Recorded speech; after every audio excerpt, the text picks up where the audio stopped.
Welcome to the Sarah Riel Resource Review, and I'm here today. My name is Karen Zablowski, and I'm one of the mental health counselors at Sarah Riel. And I'm here today with Quinn and Tasha from the Elizabeth Fry Society. And maybe you guys can introduce yourselves. I'm Quinn Zaretsky, I'm the Executive Director. And I'm Tasha Banfield, and I'm the Program and Volunteer Coordinator. Great, thanks. So tell me a little bit about the Elizabeth Fry Society. Okay, so EFRI, as it's more commonly known, is a nonprofit organization that works with women, trans, two-spirit folks that are involved in the criminal justice system. We work with women while they're in custody and back in the community. We offer a wide range of supports and services to women. So we have a bail verification and supervision program. We have a reintegration program. We have a clothing depot and a hygiene depot. And I'll let you maybe talk about the other programs. Yeah, and we have certain mandated programs that we do with Manitoba Justice, but we also open those programs up to the public as well, so they can register as well. So for instance, we have Kicking Addictions. We have another program called Preventions that deals more with theft and fraud focus. And then we also have Women for Change that deals with anger management. That sounds great. So how would somebody get referred to some of those programs? For referral, we have walk-ins, so we try to keep track of how people are finding out about the program. So it is either mandated through Manitoba Justice. Okay, so when people come into the bail program, they are required to take the programming. But we have walk-ins, we do advertise, so people can call and register as well. Yeah, I think that's about it. Yeah, for our bail program and our reintegration program, most of the referrals for that come from in custody. And so that could be either self-referral from the women themselves, or their legal counsel might refer them. It's rare that a custody case manager or probation officer would refer, but we do accept referrals from them as well. And then for reintegration, same thing, walk-ins off the street is quite often how people get connected. Okay, so does somebody have to be involved in the criminal justice system in order to be involved with your programming? No, they don't. No. It's open to everybody, and the opportunity is open to the community. Okay, that's great, thanks. Can you help somebody with finding legal representation or understanding legal jargon? Yeah, so most times the women who come to us already have legal representation, but if they don't, we can definitely talk to them about how to apply for legal aid or how to find a lawyer. We can definitely work with them to try and decipher some of the legal jargon that would be present in the different orders that they might have. So a bail recognizance, a probation order, different things like that. We can definitely help to explain what those things mean. And then depending on what the question is, sometimes we will refer them back to their lawyer, depending on the types of questions that we're getting, just to make sure that we're not providing what might seem as legal advice, because we're not lawyers. So we want to make sure that we're doing that in a good way. But yeah.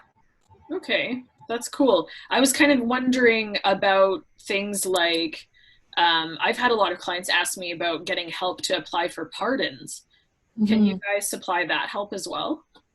We can offer help with completing the applications, but we don't have any funding to assist with the pardon fees. Right, okay. Great, thank you. And what if someone has questions for family members that aren't in services with you?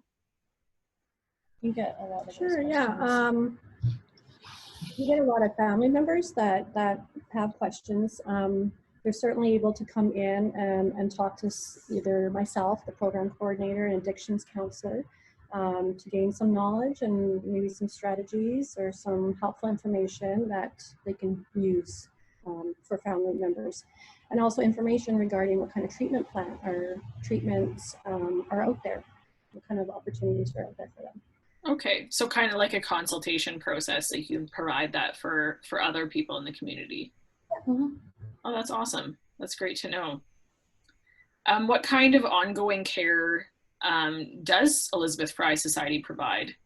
Do you help people to navigate other resources? Like we kind of touched on that a little bit, but I'm wondering what other types of resources. Yeah, so with our bail verification and supervision program, we have a residential program and a community program. So that's probably the program where somebody would be involved the longest, because we hope that when they're released, they'll stay until their matters are dealt with. That doesn't always happen. But if somebody does end up leaving our residence, we do try to continue to provide care once they've left. And then definitely, I think all of our staff are involved in different ways with helping clients to navigate to other resources, whether it's EIA or treatment programs or different parenting programs in the community or counseling, whatever they're looking for in terms of that support. We'll try to direct them and do the referrals when we need to. Okay, great. And is there a time limit to some of those programs? So other than the bail program, which you said people can stay in for quite some time, or is there a timeline on your other programs? Yeah, the 3 mandated programs that we do, they're 6 weeks. So we usually, or 6 sessions, sorry. And we usually do it in 3 weeks with 2 classes a week. Okay. Can people volunteer there with your society? Yeah, definitely. We're always looking for volunteers, and the majority of the volunteers that we do have are over 18, but that doesn't mean that we don't accept anybody that's under 18. They just have to have consent, and then we have to just make sure that whatever they're doing is safe and within the code of ethics and conduct and all that kind of thing. Cool. Anything else that you guys want to share with everyone watching regarding like EFS or any of your programs before we end off? You know what, we do have some other programs that we do. We do a peer support program. That's usually, once a week in the afternoons where the women can get together and socialize and do some sort of a focus either on crafting or beading or we've had people come in and teach how to do beading and arts and crafts, painting, drawing, that kind of thing. We do offer the 12-step program here too, one-on-one with the program coordinator.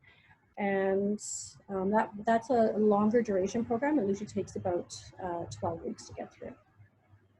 Okay, great. Thanks so much, everyone there, for sharing. Really appreciate that. Can you tell me or show me something like a knickknack from your office that would be kind of your favorite thing? Okay, well, this is my tape dispenser. Oh, look at that. So, a little bit fun. So I have this one. I have another matching one that has something to do with post notes and that kind of thing. We also we do contests. So we open that up as well to the public and to people who are incarcerated. And these are some examples. Oh, wow. So somebody drew that? Yeah. As a contest entry? Yes. Yeah. Wow. That's some talent. Lots of good talent in the community. Yeah. That's amazing. That's really cool. So do you guys get stuff like that provided to you all the time?